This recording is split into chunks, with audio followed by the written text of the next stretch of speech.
ফের তেল আবিবে হামলার সাইরেন। নিরাপদ স্থানে যেতে মানুষের দিক বিদিক ছুটোছুটি। আর কেউ নয়, দখলদার ইসরায়েলে হামলা চালালো হামাস।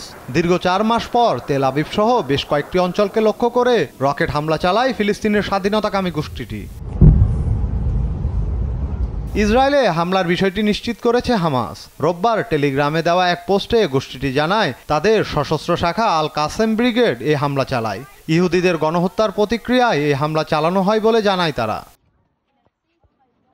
ইসরায়েলের প্রতিরক্ষা বাহিনী আইডিএফ বলছে গাজার দক্ষিণাঞ্চল থেকে চালানো এই হামলায় ব্যবহার করা হয়েছে 8টি রকেট। এর মধ্যে কয়েকটি রকেট আকাশ প্রতিরক্ষা ব্যবস্থার মাধ্যমে ভূপাতিত করা হয়েছে। হামাসের চালানো এই হামলায় এখনও কোনো হতাহতের খবর পাওয়া যায়নি, তবে কিছু স্থাপনা ক্ষতিগ্রস্ত হয়েছে বলে জানা গেছে। এদিকে সবকিছুকে পাশ কাটিয়ে রাফাতে অভিযান চালিয়ে যাচ্ছে ইসরায়েলি বাহিনী। আন্তর্জাতিক অপরাধ আদালতের রায়কেও আমলে নিচ্ছে না তারা। গাজা যুদ্ধ শুরু থেকে এ পর্যন্ত ইসরায়েলি হামলায় প্রায় 36,000 বেসামরিক ফিলিস্তিনি মারা গেছে। আব্দুল্লাল মামুন, নিউজ ডেস্ক, দেশ টিভি।